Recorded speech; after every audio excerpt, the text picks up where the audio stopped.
Assalamualaikum warahmatullahi wabarakatuh. Alhamdulillahirrahmanirrahim. Wassalatu wassalamu ala asyrafil anbiya wal mursalin Sayyidina wa maulana Muhammadin wa ala alihi wa sahbihi ajma'in amma ba'd. Terima kasih bagi para pemirsa yang di rumah sudah setia menyaksikan program Majelis Sore, Majelis kita semua. Bersama saya Gusti Muhammad Hermawan, tentu program ini sebuah kolaborasi antara UIN Antasari dengan Duta TV untuk menyampaikan tema-tema seputar kajian-kajian Islam, terutama yang berkaitan dengan masyarakat. Hari ini kita membahas seputar tema yang tentunya juga menarik, berkaitan dengan hibah orang tua kepada anak perempuan dalam praktek masyarakat Banjar. Tentu saya tidak sendiri, seperti biasa kita sudah menghadirkan narasumber dari UIN Antasari Banjarmasin, yakni ada Ibu Dr. Hajah Wahidah MHI. Assalamualaikum Bu. Waalaikumsalam warahmatullahi wabarakatuh. Senang Ibu bisa hadir ke studio Duta TV. Alhamdulillah. Sudah lama. Betul, sudah lama juga kita terhalang pandemi lah istilahnya ya Bu ya. Tapi alhamdulillah kembali bisa menyapa bagi para pemirsa yang ada di rumah. Dan hari ini kita bicara mengenai hibah orang tua kepada anak perempuan dalam praktek masyarakat Banjar. Secara singkat terlebih dahulu mungkin Ibu boleh membuka berkaitan dengan tema yang hari ini kita bahas Ibu ya. Silakan Bu. Ya, terima kasih. Assalamualaikum warahmatullahi wabarakatuh. Waalaikumsalam. Alhamdulillah ya, sudah mungkin 2 tahun kita tidak dipertemukan dalam kesempatan ini. Seperti biasa sebenarnya saya selalu membawakan tema-tema terkait dengan masalah kewarisan. Jadi tema hibah ini sebenarnya memang ada hubungannya dengan masalah waris-mewaris juga. Ini memang dalam praktek masyarakat kita Banjar, kebetulan kita sudah melakukan telahan terhadap beberapa kasus ya yang terjadi di Kota Banjarmasin, Kabupaten Banjar, Kabupaten Barito Kuala, kemudian yang terakhir itu di daerah Balangan.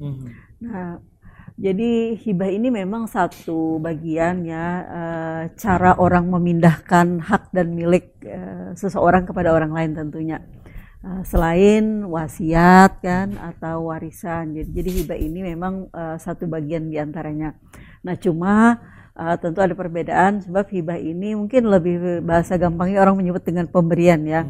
Jadi pemberian seseorang kepada orang lain, nah tidak terkecuali kepada anak. Jadi di masyarakat kita, masyarakat Banjar itu biasanya memang memberikan semacam apa yang menjadi miliknya berkaitan dengan harta benda kepada anak perempuan.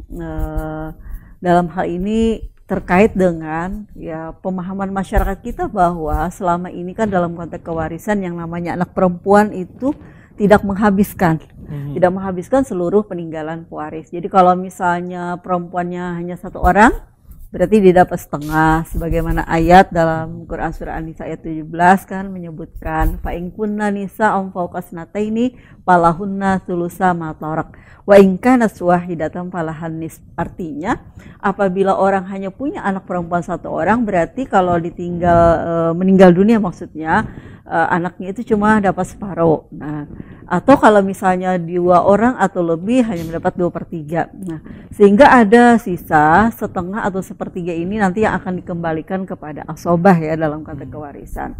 Nah, ada tidaknya hubungan terkait dengan ini hingga orang-orang merasa, artinya pemahaman keagamaan dalam konteks hukum waris itu masyarakat kita sudah sadar betul.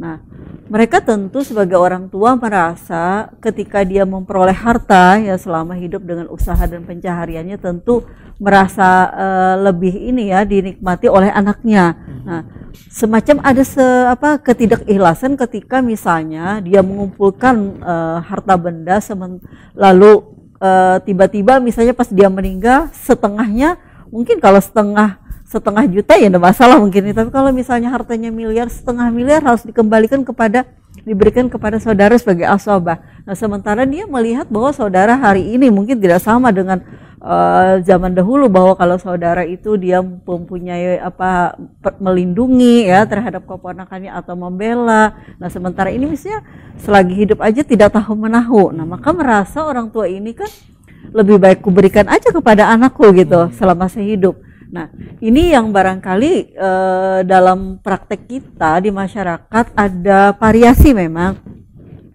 Ada yang memang memberikan dalam konteks hibah yang sebenarnya, dalam artian ketika ini diberikan itu berpindah langsung kepada anaknya. Ada juga hibah semu saya menyebutnya, kenapa?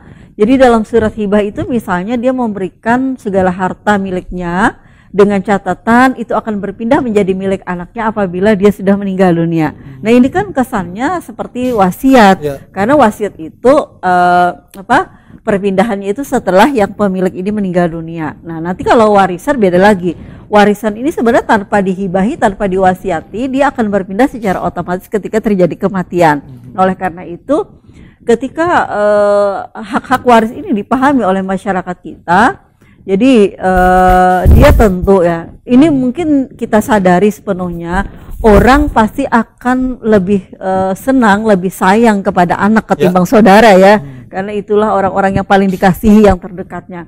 Hingga ketika misalnya dia meninggal, hartanya harus berpindah kepada, katakanlah sebenarnya keluarga juga, tapi mungkin agak lebih jauh, tidak anak gitu, hingga dikasihkan aja semuanya. Nah ini sebenarnya mungkin patut dipertimbangkan ya oleh kita, karena bisa jadi misalnya ketika kita kasihkan, nah jadi saya dalam rekomendasi penelitian itu menyebutkan bahwa tidak seharusnya juga misalnya orang tua ini mengasihkan semua miliknya kepada anaknya, artinya dia tidak punya apa-apa lagi, padahal kita belum tentu kan hidupnya itu mungkin lebih panjang ketimbang anak, bisa anak duluan. Nah ini kan tentu berpindahan hak dan milik secara warisan ini nanti terkait dengan hak ahli waris.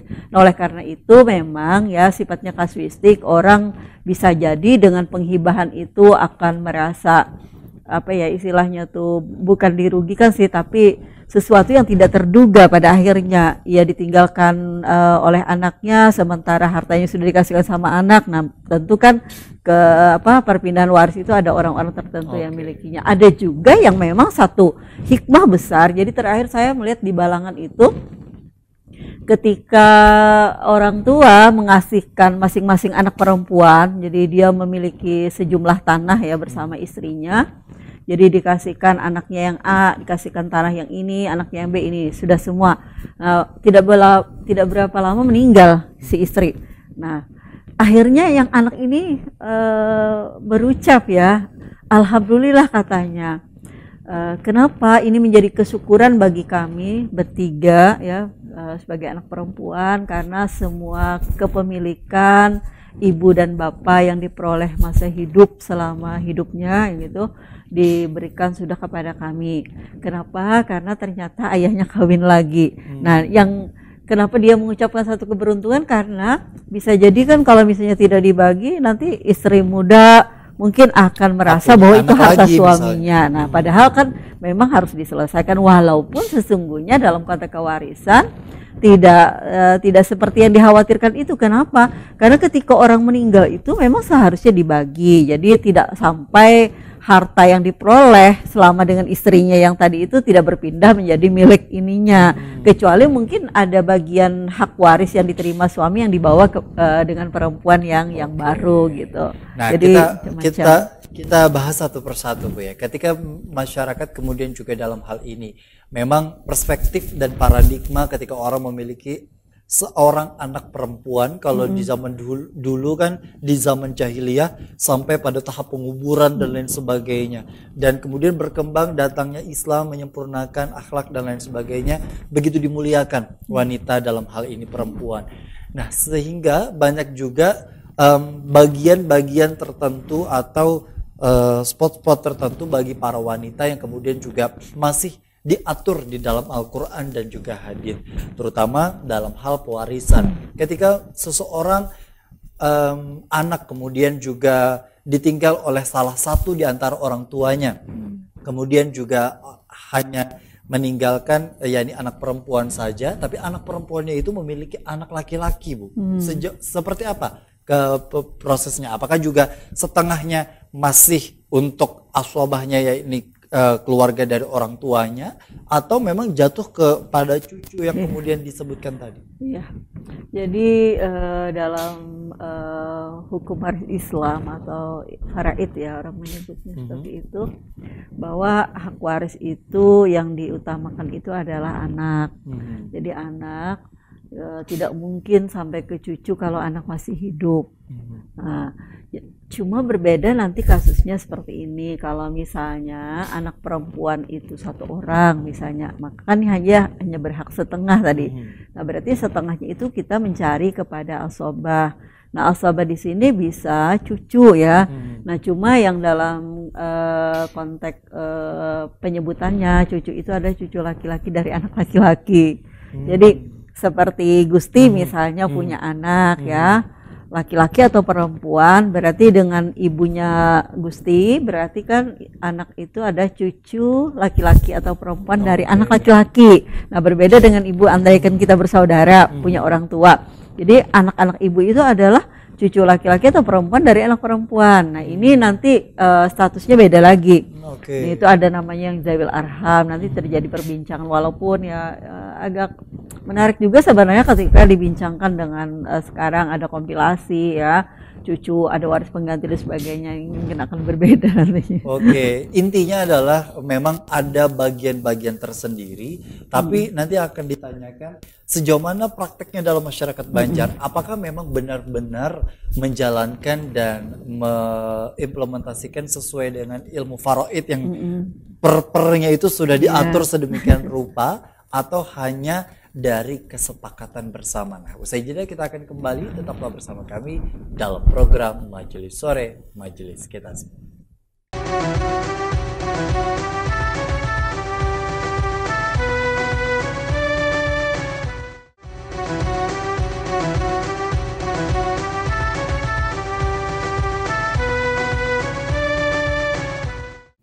Terima kasih Anda masih bersama kami dalam program Majelis Sore Majelis Kita Semua. Ilmu faraid, ilmu yang memang ditujukan untuk bisa mengetahui ya Bu ya, dan memahami sejauh mana pembagian-pembagian dalam waris itu sendiri, yang kemudian juga banyak disebutkan bahwa salah satu karya terbesar yang ditulis oleh Syekh Muhammad Arsyad Al-Banjari pun juga berkaitan dengan ilmu faraid ya Bu ya, yang tentu ini menjadi bagian yang paling utama. Tapi melihat dengan praktek yang ada di tengah-tengah kondisi seperti ini Bu, sejauh mana sebenarnya praktek masyarakat Banjar, apakah juga berlandaskan dengan tadi yang disebutkan ilmu faraid itu, atau memang ada istilah lain untuk bisa istilahnya deal-dealannya gitu?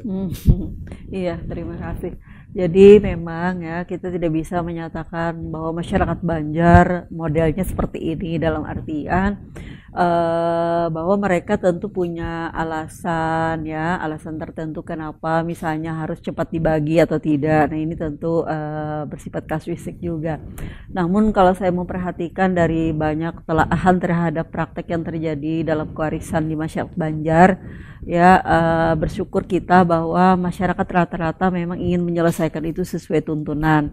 Nah, biasanya kita bisa dimintai apa ya, semacam pendapat bagaimana ini Bu cara pembagiannya. Jadi itu kita merasa bersyukur sekali bahwa masyarakat kita memang ingin membaginya itu sesuai tuntunan. Nah, hanya saja mungkin dalam praktek-praktek tertentu ada mungkin ya di sana sini kita melihat yang tidak terlalu sesuai, tidak sesuai gitu dengan konsep faraid. Misalnya tahu aja bahwa dia tidak punya hak waris di situ tapi tetap ingin gitu karena merasa ada hubungan keluarga. Nah, padahal kan keluarga sendiri memang dalam faraid itu tidak selalu kemudian mendapat. Jadi ada orang-orang yang diutamakan, misalnya pasangan ya, suami istri, orang tua dan anak itu dulu. Jadi dalam Islam itu sendiri ketika anak, orang tua dan pasangan ini ada, tentu tertutuplah saudara-saudara yang lain, misalnya paman atau sepupu dan sebagainya. Nah itu, jadi dalam konteks ini sebenarnya masyarakat kita luar biasa sudah banyak menyadari bahwa tuntunan faraid itu ada sesuatu yang wajib hukumnya ya, yang kita jadikan pedoman dalam penyelesaian dalam konteks kewarisan maksudnya. Nah, cuma ada juga ya kasus-kasus di mana mereka tidak dengan pertimbangan, misalnya kami nanti aja membaginya. Kalau salah seorang orang tua kami masih hidup, rasanya tidak tega etis gitu ya, rasa tidak etis gitu kalau kami membagi. Nah, hingga akhirnya kemudian bisa menunggu dulu. istilah menunda-nunda memang tidak selalu kesannya negatif, walaupun lebih banyak ke situ. Kenapa? Karena bisa jadi nanti dengan penundaan itu orang akan harta itu menjadi kabur ya. Maksud kabur itu tidak jelas lagi. Oh, ini dulu kepemilikannya atas nama siapa, kemudian pindahnya kemana, apalagi sampai orang-orang tertentu itu sudah meninggalan, yang kemudian ini kemana. Nah, ini yang dikhawatirkan. Karena dalam Islam itu sebenarnya ketika rukun dan syarat itu terpenuhi memang wajib hukumnya dibagi, jadi tidak harus menunggu orang tua. Nah, tapi keduanya. Karena seperti contoh tadi dalam tema kita yang hibah tadi kan, ketika itu sudah dihibahkan, meninggal orang tuanya, anaknya merasa bersyukur. Andaikan tidak dibagi secara hibah, mungkin saja katanya mamaku yang baru ini nanti yang akan ikut menikmati juga apa yang sudah menjadi jerih payah ibuku, katanya seperti itu. Nah, ini kan lebih bersifat kasuistik. Oke. Nah, ketika berbicara mengenai kondisi seperti itu, Bu, ketika orang tua perempuan, ya sang ibu lah istilahnya meninggal, meninggalkan juga anak-anak dari perempuan, anak-anak perempuan yang kemudian tidak ada sama-sama laki-laki. Nah, kemudian di tengah proses pembagian hibah itu tadi diberikan kepada anak-anak perempuan, apakah sang suami sebagai orang yang bersama-sama mengumpulkan harta ketika selama masih dalam hubungan suami istri semasa hidup, itu tidak mendapatkan haknya sedikit pun untuk ketika mereka misalnya melangsungkan hidup dan menikah lagi? Ya, tentu saja tidak ya. Hibah adalah pemberian secara sukarela dari seseorang kepada orang lain tanpa mengharap imbalan. Nah, tidak terkecuali praktek ini juga dilakukan oleh masyarakat Banjar kita dengan memberikan kepada anak perempuan. Nah, salah satu di antara alasan itu tadi, kalau seandainya meninggal kan anakku ini cuma dapat setengah. Nah, jadi akhirnya dihibahkan aja. Nah, dalam konteks ini ketika meninggal salah satu pasangan, tentu ada hak waris dari pasangannya, apakah suami atau istri. Jadi sesuai dengan fardnya ya, atau sihamnya dalam konteks kewarisan. Kalau yang meninggal istri berarti suami, kalau yang meninggal ini punya anak berarti suami dapat 1/4, atau kalau tidak punya anak suami dapat setengah. Begitu juga sebaliknya, kalau yang meninggal suami, istri dapat 1/4 kalau suaminya tidak punya anak. Tapi kalau anaknya ada maka dapat 1/8. Nah, ini berarti ketika meninggal berarti ada hak waris daripada pasangan tadi yang bisa jadi dibawa sebagai modal untuk kawin lagi gitu ya dengan istri barunya. Nah, itulah harta yang nanti menjadi harta bersama mungkin dengan istri barunya. Artinya bukan karena lantas diberikan lalu suami ini tidak ada hak lagi gitu. Hak warisnya tetap ada. Nah, hanya saja bisa terjadi kan di masyarakat kita, hibah itu keseluruhan. Pokoknya semua harta, orang kan memang sayang itu dengan anak. Betul. Jadi kadang melupakan lagi nasib dirinya itu, ya sudah kasihkan aja sama anakku semuanya, padahal rumah satu-satunya dikasihkan sama orang. Nah, akhirnya itu tadi, kalau misalnya anak yang meninggal duluan kan berarti ibu tidak punya lagi, karena hibah itu sudah berpindah menjadi hak milik anaknya. Nah, ini yang ini. Jadi memang lebih bersifat kasuistik, sekali lagi tergantung kepada masyarakat. Kalaupun sebenarnya hibah itu dibatasi harusnya. Jadi sama dengan wasiat yang terakhir dalam kompilasi itu, bahwa hibah itu paling banyak itu 1/3 aja. Ini paling tidak untuk menjaga jangan sampai nanti ketika hibah itu dilakukan seluruhnya kita tidak punya apa-apa lagi. Padahal kan umur kita tidak tahu gitu ya, mungkin kita yang lebih panjang gitu. Tidak ada hal yang ibaratnya bisa menjamin untuk kemudian juga kesejahteraan dan kelangsungan hidup orang tua ketika seluruh hartanya dibagikan kepada sang anak sekali. Begitu, apalagi dengan kasus-kasus di mana anak ketika berurusan dengan warisan dan harta bagi orang tua kan banyak sekali ya Bu ya, yang ujungnya adalah menguasai dan mendominasi, sehingga hak dari yang kemudian juga seharusnya diserahkan kepada orang tua ini malah dikesampingkan dan malah mengutamakan hak dari istri maupun anak selanjutnya. Nah, dengan kondisi seperti itu Bu, artinya sekali lagi boleh dikonfirmasi bahwa dalam konteks kewarisan suami atau istri berhak mendapatkan warisan ketika salah satu keduanya diantaranya meninggal begitu. Tapi dalam konteks hibah memang tidak ada yang kemudian juga bisa membatasi itu semua. Kalaupun memang dalam konteks batasan disarankan 1/3 di antara harta tersebut. Tapi kalau bicara mengenai yang kemudian disebutkan ya Bu ya, tidak semua orang kan memang memiliki aset-aset tertentu, atau kemudian juga dengan kondisi di mana hanya rumah saja beserta isinya, misal tanpa ada tanah, tanpa ada harta-harta yang sifatnya tak benda. Nah, dengan kondisi seperti itu, apakah memang harus selalu diuangkan terlebih dahulu, atau memang seperti apa proses untuk bisa hingga dapat rumusan 1/8, 1/4, 1/2 itu tadi? Jadi dalam konteks warisan ya, mungkin kita masih ingat bagaimana ayat 7 misalnya disebutkan kan lirijali nasibum mimma tarakal walidani wal akrabun. Jadi bagi laki-laki ya itu ada hak waris terhadap peninggalan dari keluarga dan orang tuanya. Sama walin nisa nasibum mimma tarakal walidani wal akrabun. Bagi perempuan juga, dan disinilah prinsip dasar Islam bahwa laki-laki dan perempuan itu mempunyai hak warisan yang sama. Jadi dilanjuti ayat itu kan mimma qalla minhu au katsura nasibam mafruḍa. Jadi apakah harta yang ditinggalkan itu banyak atau sedikit. Nah, jadi tidak ada alasan tidak membagi warisan karena hartanya sedikit. Jelas dalam ayat itu bahwa dari harta yang ditinggalkan baik banyak atau sedikit ada hak waris. Nah, tentu saja memang dalam konteks pembagian berarti kan apa yang ditinggalkan itu punya nilai, paling tidak punya nilai. Kalau misalnya tidak ada nilai kan tidak bisa dibagi gitu. Jadi memang kalau misalnya orang hanya punya rumah dengan tanahnya maksudnya, ini memang untuk memudahkan teknis pembagiannya bisa dengan ditaksir dulu dengan uang. Tapi kalau seandainya mau dibagi-bagi di rumah itu petakan-petakan juga boleh, karena Islam itu kan pembagian itu jelas. Misalnya kalau anak perempuan dapat separuh berarti separuh rumah, bisa seperti itu. Tapi untuk memudahkan memang dengan ditaksir dengan uang ya, dan tentu ada nilainya. Jadi tidak menutup kemungkinan orang hanya punya rumah, tapi rumah hari ini kan mungkin nilainya pasti sudah besar, mungkin ya, ratusan juta atau berapa. Betul. Misalnya pasti itu harus diselesaikan. Oke, jadi setidaknya ketika dengan kondisi hanya memiliki harta yang berbentuk benda, nilainya yang ditaksir ya Bu ya. Sejauh mana nilai itu ditaksir hingga dapat rumusan bagian-bagian tertentu, dan kemudian juga nanti kepada proses pembagian secara keseluruhan. Nah, usai jeda kita akan kembali, tetaplah bersama kami dalam program Majelis Sore, Majelis Kita Semua.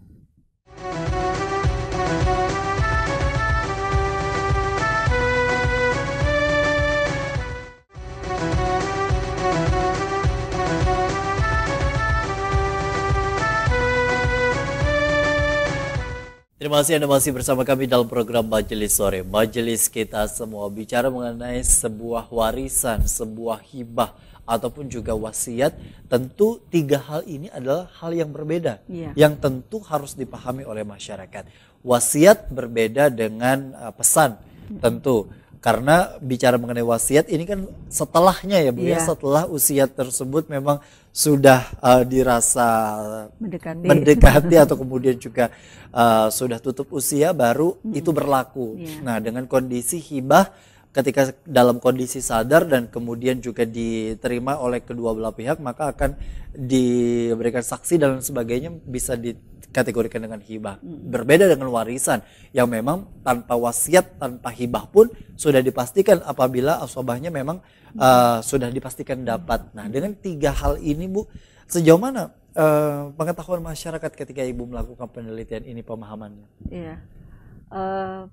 Pada dasarnya ya, khususnya masyarakat kita yang tentu beragama Islam ya, mereka yang pertama itu Ibu lihat sadar betul bahwa faraid itu ada sesuatu pedoman, sesuatu kewajiban. Jadi mereka kadang bertanya itu demi untuk menyelesaikan sesuai tuntunan, karena ini merasa wajib. Kami tidak mau juga Bu kalau dibagi misalnya pada ada hak orang lain yang terabaikan. Jadi seperti, nah ini kan sangat bersyukur kita ya masyarakat seperti itu. Tapi ada juga kan yang model-model lain gitu ya dalam konteks ini. Nah, oleh karena itu sepanjang yang biasanya datang berkonsultasi itu memang tujuannya adalah bagaimana supaya mereka menjalankan hukum Tuhan dan diyakini. Jadi ketika ini dipahami, tentu yang kita sampaikan itu memang adalah menyelesaikan itu kan karena kewajiban, tentu ada nilai pahala. Apalagi jelas digambarkan Allah Subhanahu wa taala dalam Quran surah An-Nisa, tetapi di ayat 13 dan 14 jadi ultimatum Allah itu yang menjanjikan surga ketika orang menyelesaikan sesuai dengan batasan hududnya gitu, atau sebaliknya yang mendurhakai hukum Tuhan dimasukkan ke dalam neraka. Ini jelas berkaitan dengan hukum waris. Nah, jadi luar biasa, dan ini memang masyarakat kita juga paham. Oleh karena itu mereka tidak ada yang keberatan ketika misalnya meninggal kemudian mencoba melakukan semacam konsultasi bagaimana ini kami menyelesaikan. Nah, memang lebih banyak itu kepada berkaitan dengan bagian ya, atau status hartanya yang selama ini barangkali tersebar di mana-mana gitu. Nah, ini bagaimana Bu, harta ini peroleh begini, harta ini peroleh begini. Nah, ini biasanya yang banyak gitu oleh masyarakat kita. Nah, dengan banyaknya konsultasi tadi, sebenarnya kalau mungkin masyarakat yang mengenal sejauh ini praktek untuk bisa melakukan konsultasi itu sendiri rata-rata kepada tuan guru terdekat ya Bu ya, untuk bisa bertanya sejauh mana dan berapa bagian yang akan didapat dengan harta yang dimiliki oleh orang tua yang meninggal atau salah satu keduanya. Tapi di antara kondisi di mana masyarakat ingin bertanya secara langsung, adakah instansi yang secara resmi Bu untuk kemudian menaungi ini semua dan memberikan konsultasi? Tentu saja ya. Yang pertama mungkin secara institusi ada lembaga peradilan, dalam hal ini pengadilan agama, yang tentu ini melalui proses pemeriksaan berkas, persidangan ya, untuk membuktikan ini benar tidak, misalnya hartanya yang meninggal ini siapa, kemudian ahli warisnya siapa-siapa. Nah, itu ada pengadilan agama. Kami kebetulan di Fakultas Syariah juga punya lembaga konsultasi dan bantuan hukum ya, dan banyak juga sebenarnya perkara-perkara waris ini yang dimintakan kami untuk memberikan konsultasi terkait dengan hak-haknya, atau misalnya masalah penetapan harta yang ditinggalkan dan seterusnya. Jadi ada lembaga kami di Fakultas Syariah ya, lembaga konsultasi bantuan hukum. Dan di sana pun langsung ibu yang menangani ya Bu ya, untuk bisa berkonsultasi insya Allah. Jadi bagi para pemirsa yang di rumah yang mungkin kebingungan sejauh mana sih bisa berkonsultasi dengan kondisi di mana harta orang tua yang ingin dibagi secara adil dan tentu sesuai dengan tuntunan syariat agama, yang tadi bukan main-main ultimatum dari Allah yang termaktub dalam surat An-Nisa begitu ya. Artinya memang keadilan di sini tidak hanya bicara mengenai nominal, tapi juga keadilan yang bisa dipahami secara porsi sesuai dengan batasan yang tadi disebutkan. Nah, dengan kondisi seperti ini kan artinya memang orang-orang yang memahami agama yang memang benar-benar menerapkan dan menjalankan ilmu agama, terutama dalam hal ini agama Islam, artinya orang yang memang benar-benar menjalankan sesuai dengan peruntukannya. Tapi kalau dengan kondisi di mana masyarakat yang dalam hal ini Bu, kemudian juga ingin mengetahui seperti apa sebenarnya proses pembagian kepada anak-anak mereka di tengah di mana hutang juga ada. Nah, ditambah dengan misalnya orang tua sudah memiliki harta anggaplah 100 juta total keseluruhan. Kemudian juga setelah meninggalnya baru mulai bermunculan tagihan-tagihan hutang yang pada saat meninggalnya belum datang atau tidak hadir, karena kan banyak ya Bu ya, di mana masyarakat tidak enak untuk menagih pada saat almarhum meninggal dunia dan belum dikuburkan, sehingga setelah dikuburkan dan proses itu selesai baru berdatangan, dan ini cukup ibaratnya membuat pusing bagi mereka yang di dalam hal ini menangani kondisi seperti itu. Sejauh mana Bu sebenarnya menangani? Ya, jadi ini memang menjadi bagian dari ketentuan faraid juga sebenarnya, bahwa yang namanya orang meninggal ya, dia meninggalkan harta itu belum lagi disebut dengan harta warisan. Jadi dalam faraid itu ada yang namanya tirkah, ada maurus namanya. Jadi tirkah itu adalah keseluruhan harta yang ditinggalkan oleh si yang meninggal, termasuk utang piutangnya. Nah, ini tentu belum menjadi hak waris ya, dalam artian langsung dibagi gitu. Jadi yang namanya harta warisan itu adalah harta yang akan diwariskan kepada ahli waris tentu saja setelah harta peninggalan itu kita kurangi dulu. Kurangi maksudnya dikeluarkan, diambil dulu untuk keperluan jenazah. jenazah itu mulai dari memandikan kan perlu biaya, mengafani, mensolatkan sampai menguburkan. Apalagi lubang kubur kan dibeli juga. Betul. Itu dari harta si yang meninggal. Jadi kita sisihkan dulu, diambil yang patut ya. Jadi sesuai dengan kondisi si mati ini seperti apa misalnya. Jadi tidak berlebihan mengeluarkan biaya itu dan tidak juga terlalu kikir gitu. Nah, selain itu ada utang misalnya, utang termasuk piutang juga. Nah, utang ini ada sesuatu yang wajib hukumnya kita bayar, kita selesaikan sebelum berbagi warisan. Nah, termasuk wasiat. Jadi 3 hal inilah yang harus kita dahulukan sebelum warisan dibagi. Artinya harta peninggalan itu belum tentu menjadi harta warisan kalau seandainya harta yang ditinggalkan itu hanya cukup untuk biaya tadi. Biaya penyelenggaraan jenazah, bayar utang, ada wasiat. Nah, kalau seandainya tidak ada sisanya berarti tidak ada harta warisan. Tidak ada harta yang akan diwariskan. Nah, ini juga harus dipahami oleh masyarakat kita. Mungkin pada saat kita melihat ini ada orang meninggal hartanya banyak, wah berarti ini kita banyak dapat warisan gitu. Tunggu dulu, mungkin tadi ada yang berdatangan menagih utang misalnya. Nah, ini kan harus diselesaikan. Malah Nabi kan tidak mau mensolatkan ini mayat ini sebelum ada yang menyelesaikan. Jadi paling tidak keluarganya gitu. Oleh karena itu kali satu kewajiban berarti yang namanya harta warisan itu ada sisa setelah kita membayarkan penyelenggaraan jenazahnya tadi.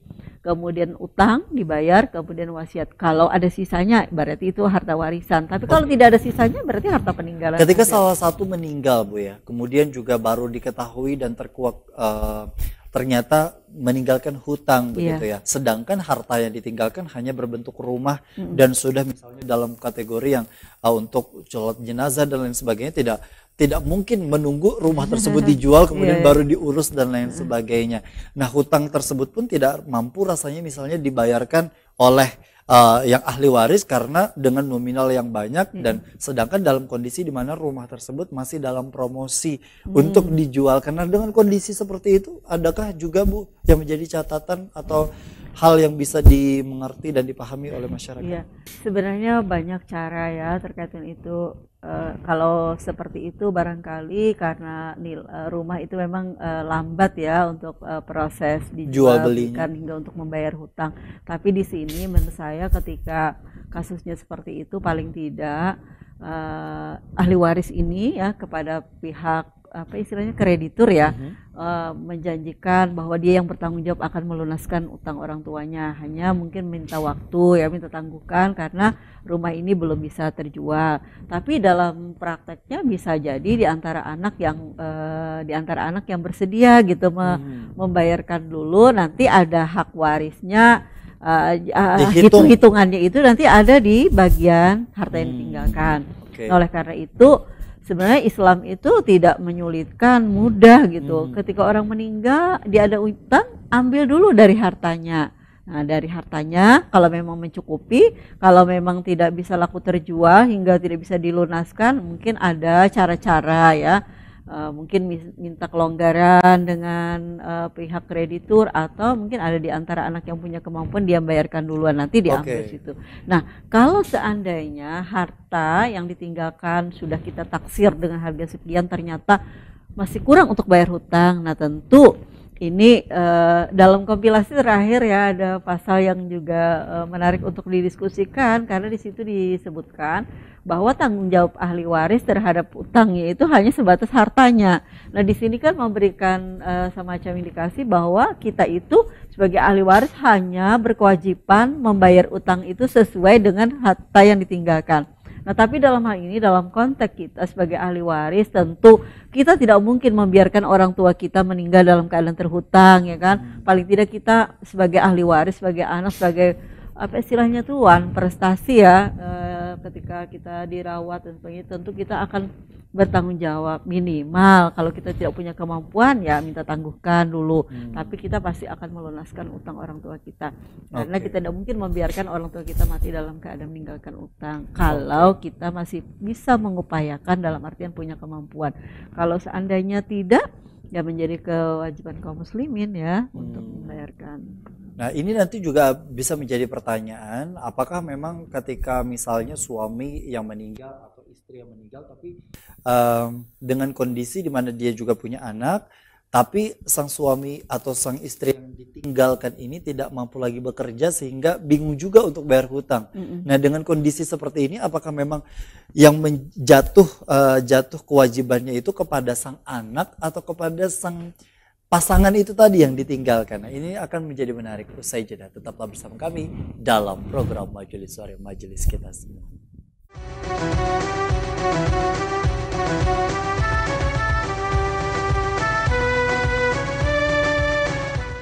Terima kasih Anda masih bersama kami dalam program Majelis Sore, Majelis Kita Semua. Berbicara mengenai warisan, kemudian juga hibah, tentu ini menjadi hal yang patut kita pelajari, dan ini menjadi PR juga bagi kita semua bahwa memang sudah sebuah keniscayaan, baik itu sekarang ataupun juga nanti, pasti akan berhadapan dengan kondisi seperti ini, baik itu orang tua ataupun nanti kepada generasi-generasi kita selanjutnya, yang pasti akan berkaitan dengan ilmu yang harus kita pahami. Sedikit banyaknya dari tema ini insya Allah memberikan kebermanfaatan ya Bu ya, dan insya Allah memberikan pengetahuan bagi kita bagaimana pembagian dan proses-prosesnya itu tadi. Nah, dengan pertanyaan yang sebelumnya tadi Bu, ketika salah satu antara orang tua ini ada yang meninggal, kemudian meninggalkan hutang, apakah kewajiban itu dibayarkan oleh pasangan atau anaknya itu tadi Bu? Ya, jadi dalam konteks ini, karena ini berkaitan dengan hak waris ya, tentu yang bertanggung jawab itu ada ahli waris. Siapa ahli waris? Bisa pasangannya, bisa anak, atau bisa kedua orang tua ahli waris. Jadi yang bertanggung jawab melunaskan atau membayarkan ya untuk menyelesaikan utang pewaris itu adalah ahli warisnya.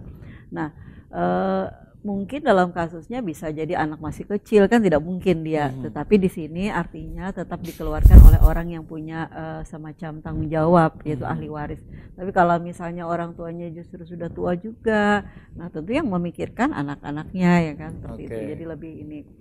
Secara hukumnya memang seperti itu ya Bu ya. Ahli waris. Nah, dengan kondisi seperti itu, apakah memang ketika misalnya seseorang atau orang tua, salah satu orang tua kemudian juga meninggal dan menyerahkan hartanya dalam bentuk hibah, apakah syarat-syaratnya itu sendiri perlu adanya saksi dan harus berbentuk tulisan hitam di atas putih, atau memang seperti apa Bu? Karena kan dengan kondisi di mana masyarakat yang istilahnya tidak mengerti akan kondisi hukum atau kemudian ketetapan hukum, sehingga hanya berbentuk lisan atau verbal. Rumah ini untuk ini, tanah ini untuk ini. Ya, memang praktek itu ada ya, bahkan dilaporkan oleh Kementerian Agama kemarin di tahun 10 tahun yang silam itu. Jadi masyarakat kita itu kadang ya sudah terbiasa dalam artian memberikan kepada anak-anaknya dengan mungkin bisa dengan sistem petunjuk ya. Ini anakku yang ini dapat ini gitu seterusnya.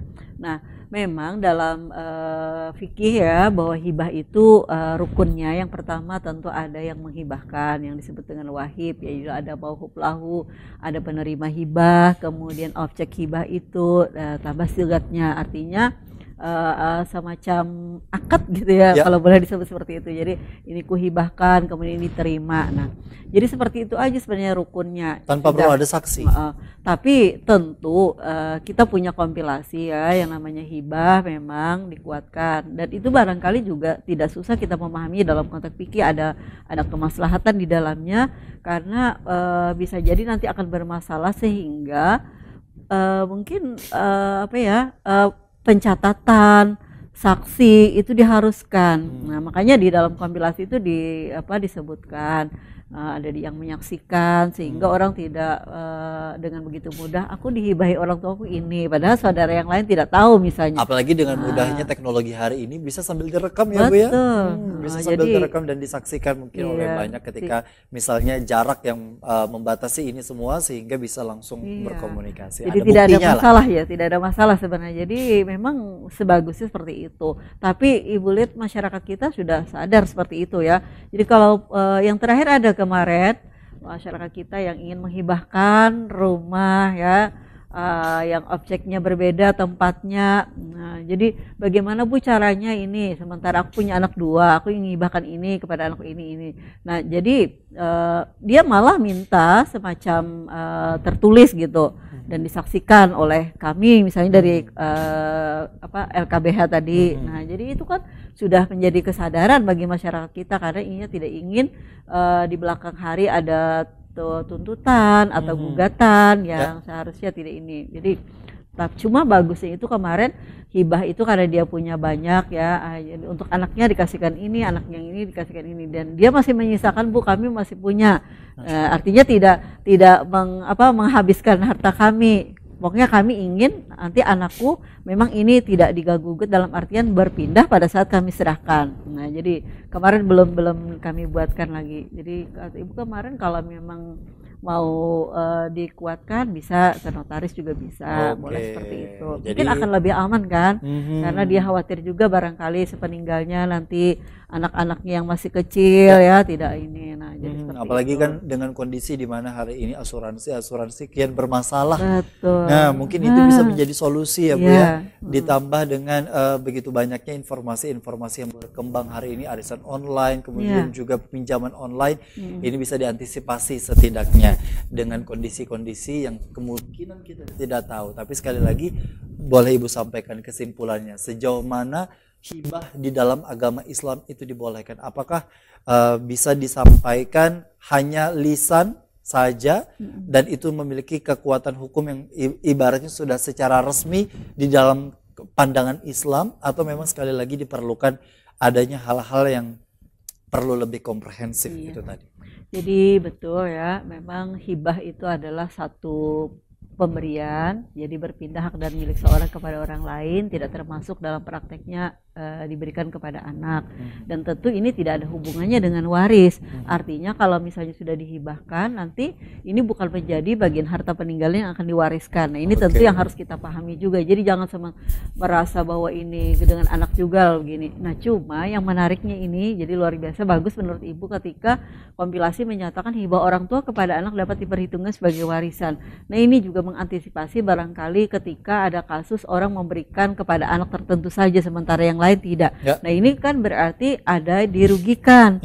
Apalagi misalnya dikasihkan ke semuanya, ke salah satu. Betul. Nah, jadi oleh karena itu ini bisa diperhitungkan lagi dalam artian ini merasa dirugikan dengan penghibahan, maka bisa diupayakan dengan cara menempuh jalur hukum tadi. Nah, jadi artinya Islam itu sudah memberikan ketentuan yang tentu menilai mengandung aspek kemaslahatan di antara semua keluarga, dalam hal ini anak-anak pewaris.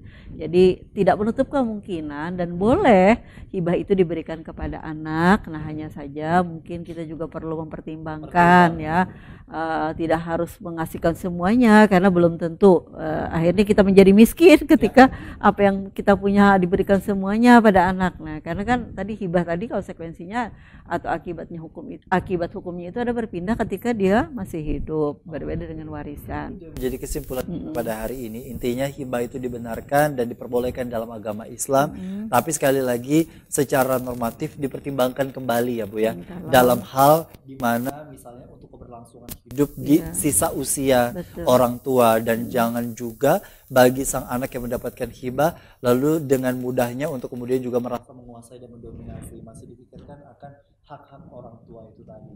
Hibah diperlakukan hanya untuk tindakan antisipatif, bukan untuk bisa menguasai, apalagi sampai ibaratnya mendominasi harta orang tua untuk bisa sesegera mungkin dikuasai itu tadi ya Bu ya, tapi sebagai tindakan antisipasi apabila memang suatu saat ini bisa terjadi sesuatu hal yang tidak diinginkan, apabila bisa terjadi.